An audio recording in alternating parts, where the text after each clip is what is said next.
TCL crew, and welcome to all my newbies. Welcome back to my channel. Today we are going to be discussing childbirth, possible complications, and things to know. So if you want to get into this discussion today, stay tuned.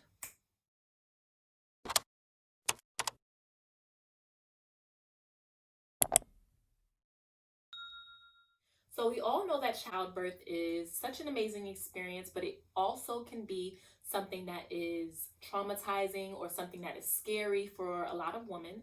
The amazing experience it is to be able to give birth to another human being. As a woman, I am very appreciative to be able to have the blessing to be able to give birth. So we as women, put your crowns on, ladies, because we deserve it. Having children and giving birth is nothing, nothing slight.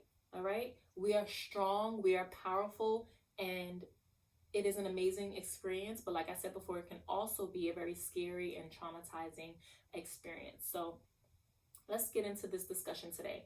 All right, so the first thing that we're going to talk about is we're going to start from the beginning. When we first get pregnant, pregnancy symptoms, how does that look for you? That looks different for everyone, trust and believe. My first son, my oldest son, I didn't really experience much pregnancy symptoms. I was young. I did, have a little bit of morning sickness, but pretty much overall, that was all that I had. I wasn't too sick. With my third son, Caden, who is now 3 years old, my big boy, with him, I experienced so much morning sickness. And I know a lot of people think that, certain things will determine the gender of the baby, but trust and believe, my third one was different. I experienced extreme sickness, extreme vomiting, everything. I was so tired, so out of energy. All I wanted to do was stay in the bed and sleep, okay? And almost similar to my fourth, a lot of morning sickness. I was very tired and weak. So I had to, take off of work a little bit earlier than I wanted because all I wanted to do was stay in the bed and sleep. I felt so drained and tired all of the time. I didn't want to do anything. All right, so pregnancy symptoms look different for all of us. Some people experience morning sickness, some people don't. So however that looks like for you, you cannot compare that to someone else's journey because it will be different, trust and believe, okay? Pregnancy paranoia, it is real, trust and believe. I experienced paranoia with all of my children, not so much my first because like I said, I was young, I didn't know what to expect. So I was just like, hey, I'm pregnant. Then I had the baby. But all of my other children, I did experience paranoia as far as, one day if I don't feel them moving, I'm like, I need to go to the hospital. I don't feel the baby moving as much as he was. And trust and believe, with my third and fourth, I did go to the hospital and the doctor to double check because, paranoia is real. You never know what to expect and you never know what could happen. So it's better to be safe than sorry, If you feel like something is wrong, go get it checked up. It's no issue if it's nothing wrong, but just know that you have that option to go to the doctor, to go to the hospital. Don't let anyone make you feel crazy for wanting to go get checked up because like I said, it's better safe than sorry. So I actually ended up buying, let me see if I can find it. I'll be back. I'm back, y'all. See, mind you, this is my fourth child. So I actually ended up buying one of these little things. You put the headphones in, this is to hear the baby's heartbeat. I bought this and I never used it. Why? Because I forgot to get the gel. You basically put the gel in your stomach and you listen, same thing they do at the doctor. You put it to your stomach and it helps you listen to the baby's heartbeat, and it actually tells you on the monitor the heartbeat of the baby. I bought this because of paranoia and I never used it. Complications during pregnancy. That is something that we don't talk about enough, especially in Black women, okay? Complications are real. Do not let anyone make you feel like you are over exaggerating. You know your body. At the end of the day, if you feel like something is wrong, something is wrong, okay? So during my last pregnancy, I experienced slight complications to where I had to visit the high-risk doctor a numerous amount of times. What I experienced was low-lying placenta, which is similar to placenta previa. It could have turned into placenta previa. I hope I'm pronouncing that right, but I'm not a medical student. I'm not a medical doctor, so I don't know the correct terms for it, but that is what I experienced and what I had slight complications with. And low-lying placenta means when the placenta is on the verge or almost blocking your cervix, to where if I had full placenta previa and I gave birth naturally, I could risk bleeding out and I could risk complications to myself as well as my baby. Luckily, I didn't get full-blown placenta previa. The high-risk doctor kept watch. We had very detailed sonograms that I had to make sure that it didn't get worse. With all of my children, I gave birth naturally, vaginal, no epidural. I hate needles, so no epidural, all natural. But with placenta previa and with the risk of having a low-lying placenta, I was on the verge of possibly having to have a C-section. When I tell you guys, that was one of the scariest things in my life. Like, I have never had postpartum depression before, but with this, I felt like I was on the verge of, getting prepartum depression, if that's a thing. It is a thing, but if that's the term for it. But if I did have to get a C-section, I know that I would have experienced postpartum depression. That's how serious it is. I do not like needles. I hate needles. I did not want to be cut open. That is something that I, strongly felt in my heart. I wanted to give birth natural. So that was a bit scary for me to experience. Luckily, I had great doctors who, checked thoroughly and kept checking. During the pregnancy, your placenta is supposed to rise. It's supposed to move up as the baby grows. It's supposed to move up. Mine did not. It stayed far down, down close to the cervix. So when I was, I want to say 30 something weeks, it was been supposed to move. So it's supposed to move at 20 weeks and it did not.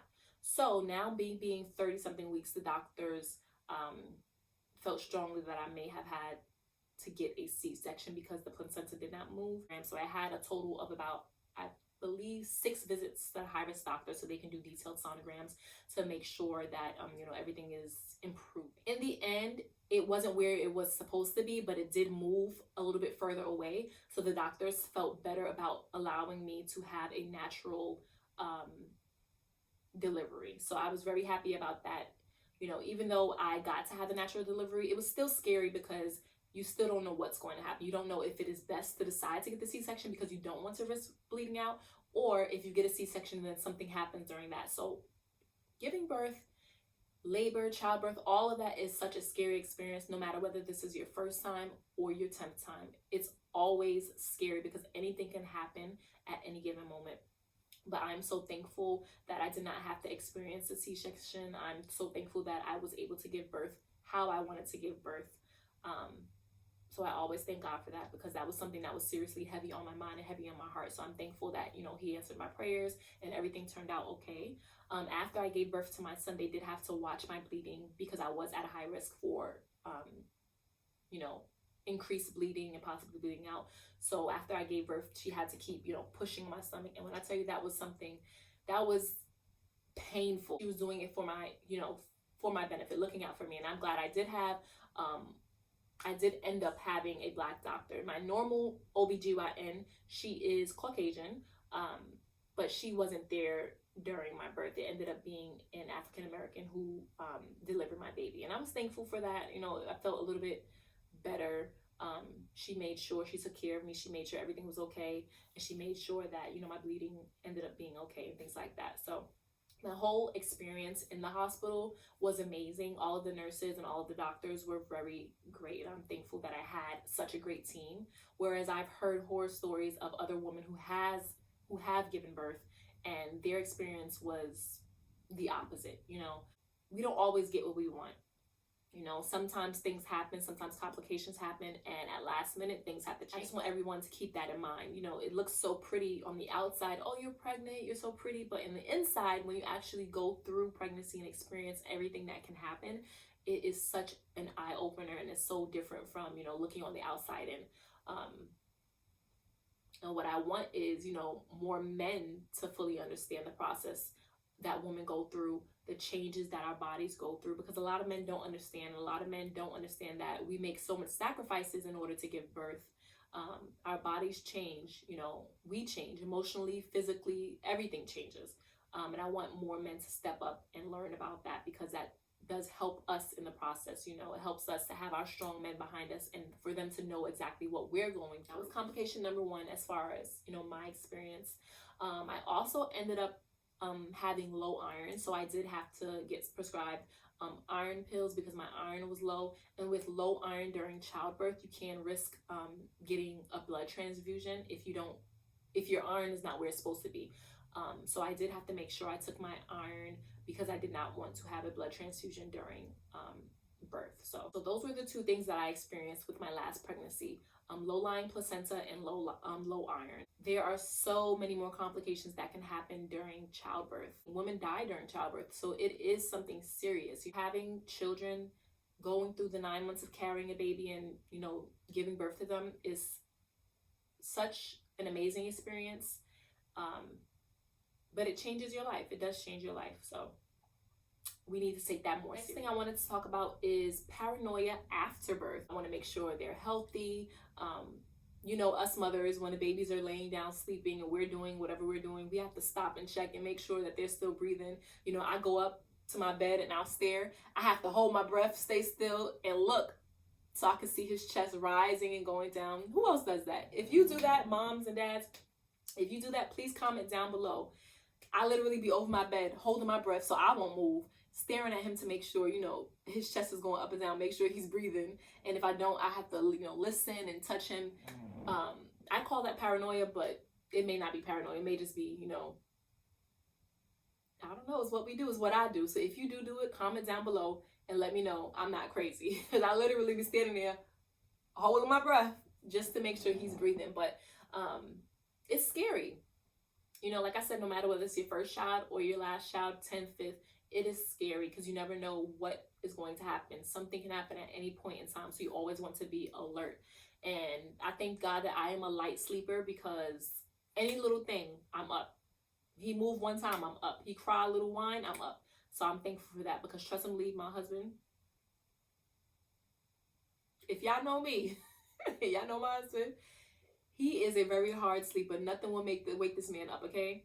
So I'm glad that I am the parent that is able to get up at the drop of a dime, to check on the kids, to check on the baby. Because with him, what have you done that was so crazy or so, just out of the ordinary because you were scared or because you were paranoid? Comment down below and let me know that, guys, because I've done some crazy things, okay?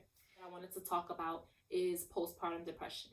I am so thankful that with my 4 children, I have never experienced postpartum depression. So I'm very thankful for that because trust and believe, if you know me and you know my life, I am very resilient. I am very strong with all of the things that I've been through, all of the things that I've experienced. Trust and believe, and I want to let you mamas know that who may have experienced postpartum depression, you are strong too, Just take time for yourself. If you don't have help, try to get a family member, try to get someone, because having kids can be stressful. Having a new baby can be stressful. We are here for you. If you need help, reach out to someone, anyone, make a new friend and contact that person because postpartum depression is real. Some women experience it and don't even know that they are experiencing it, okay? Postpartum depression can lead to women hurting themselves, let alone hurting their baby. If you have a friend or if you have a family member who has children, who has just had a baby, check up on them, ask them if they want you to come over, and help them out a bit, help them clean up the house, help them cook, take a load off of them, take a load off, make it easier for them because you never know what they're experiencing. Be that helping hand because it truly can change someone's life. I want to emphasize, because it was a hot subject, it is a hot subject. Black women experiencing horrible things in hospitals, Black women getting ignored by doctors and nurses, Black women not being taken seriously when they're expressing their pain or expressing their concern. We need to take that seriously as well. Doctors need to take that seriously. Nurses need to take that seriously because when we express our pain and concern and it gets ignored, that is the main reason why a lot of Black women are dying during labor and during childbirth, because they were ignored when they expressed how they felt or pains that they were experiencing. We need to listen. Even though you may be a doctor, even though you may think you know everything or may think that the patient is over exaggerating, it doesn't matter. Double check, triple check, because that can save someone's life. Like I said, I'm thankful and grateful that I had the wonderful team that I had for my last child. My first son, I was very young, so I didn't know what I deserved, So my doctor with my first child, he was another race, if I remember correctly. I always say the nurses are the ones who does the most work because the doctors are either coming in last minute or the doctors are not there at all. The nurses are the ones who really hold you down. So shout out to all the nurses out there. Shout out, kudos. I loved all my nurses. You guys were very helpful. But You know, my doctor with my first son, he just stood there with his hands in his pocket while my baby is coming out. I'm like, what are you getting paid for? Why are you here? You're not doing anything, you know? So it just depends on where you are. You know, I advise you ladies to find a great doctor for yourself. Find a great doctor that will help you through your journey, a great doctor who is going to be there for you, listen to you, and help you along the way, because it really changes your experience while you are giving birth.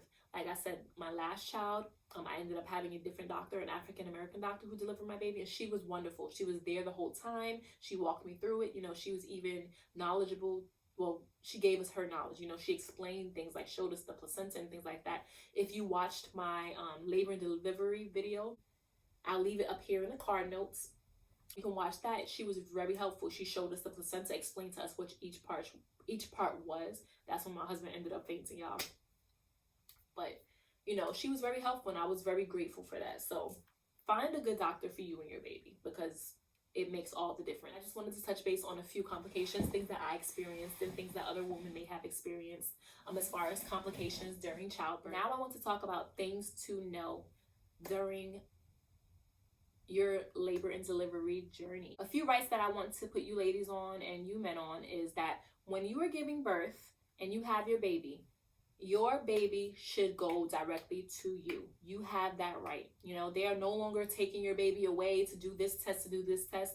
They have changed so much, and I'm so grateful for that. You know, you are allowed to have your baby for skin to skin contact as soon as your baby comes out. My baby came out, he was planted right on my chest for skin to skin contact. Now, unless your baby is experiencing complications, that then that may be the reason they take your baby to double check and make sure everything is okay with your baby, and that's understandable. Okay, so that is your first right as a parent. You are allowed to have your baby come directly to you for all that good loving and caring and skin to skin contact. Okay, it feels so good having your newborn baby in your hands as soon as he comes out of you or she comes out of you. Second right is, if you are not experiencing complications, you have every right to walk around. You do not have to be tied to that bed. You do not have to be hooked up to all of these cords and things laying there helplessly. You have every right to get up, walk around, do exercises, do whatever you would like to do. Okay, for my first son, I was planted in that bed. I didn't know my rights. I didn't know what I was able to do. I was just planted in that bed, and it was so miserable, you know. With my other children, I got up and I did what I wanted to do, you know. My third son, I was up, walking around. I was on a little exercise ball. About, you know, it eases your contractions when you're able to do what makes you comfortable instead of just laying there helplessly in the bed. So I was able to use exercise balls. My husband was able to help me with my contractions as far as laying back on him, bouncing on the ball. All of those things helped. All of those things mattered. And all of those things changed my experience for the better as far as giving birth. Do not let them tell you that you have to stay in that bed attached to all them cords, okay? They tried to make me, but I let him know, take these cords up off of me. I'm not having it. I get claustrophobic, so I cannot have it. Especially when you in pain and you hot, I get hot. If y'all know me, I get hot. Third right that I want to touch on is when you are actually giving birth, when your baby is about to come out, you do not have to be in one position, which is laying back on your back with your legs open, okay? You don't. You do not have to be on your back on that bed. You can be in any position that you want to be in. For my third son, Caden, I was in the doggy style position. When I tell y'all, because I told y'all, I'm on that exercise ball, I could feel him coming out. So the nurse was like, get on the bed, get on the bed. So I'm climbing on the bed, you know, with the knees, and I got stuck in that position. I was like, I'm not turning over. The nurse tried to turn me over. I would not turn over. So I ended up in the doggy style position with my hands over the bed, my ass all out, excuse my language, my butt all out.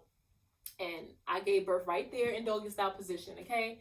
But being stuck in one position or being stuck in that laying back position, I feel like that's one of the worst positions to be stuck giving birth in, because it's not allowing, you know, for less pain when the baby comes out. If you want to change that position up, change it up, girl. Doggy style position, squatting, research, leave a link in the description box with different positions that you can, you know, have your baby. Guys, the last thing that I wanted to talk about is things that you should and should not bring to the hospital, okay? I know people pack big old bags and big luggage cases to bring to the hospital, but you do not have to do that. The hospital is going to provide the majority of the things that you need, okay? Do not bring your things to the hospital that you spent money on, because the hospital will provide it, okay? My hospital bag consisted of, you know, a pair of night clothes, a pair of clothes when I leave the hospital, some underwear, my deodorant, of course, toothbrush, and things like that. Bare essentials, okay? What I brought for the baby was an outfit for the hospital, an outfit for when he is leaving the hospital, and that was about it. That's all he needed. I did not bring any Pampers. I did not bring any wipes. I didn't need to bring anything for my baby because the hospital provides it. Ladies, the hospitals provide it. The hospitals will give you Pampers. The hospitals will give you wipes. The hospital will give you blankets. Everything that you need, okay? Why bring your own Pampers and wipes that you pay money for when you can get it from the hospital for free? Let me let y'all know. It's not really for free because them high medical bills and medical charges that they charge you, get your money's worth, okay? So, I was leaving. They made sure I had extra things, just in case. You never know what a mom is going home to. So, they made sure that I was stacked up with Pampers, wipes, things for myself. They gave me pads, the witch hazel pads, the little underwear, the white underwear that we wear after we give birth, the little doggy pads that we need. Pack lightly, okay? You will thank me. Pack lightly. When you leave, make sure your hospital stocks you up. Make sure you get a little to-go bag with Pampers and wipes, pads, all of that. They will give it to you, okay? That concludes my little, talk session today. But this is something that I really wanted to touch base on as far as, complications that women experience, things to know, things that we go through. I just wanted to talk about that because I know there's a lot of new moms out there and a lot of moms that have yet to have children. So I wanted to just give my point of view on my experiences with giving birth and having children, okay? Like I said, I have 4 beautiful boys, 4 beautiful Black boys who will grow into kings. Once again, thank you guys for tuning in.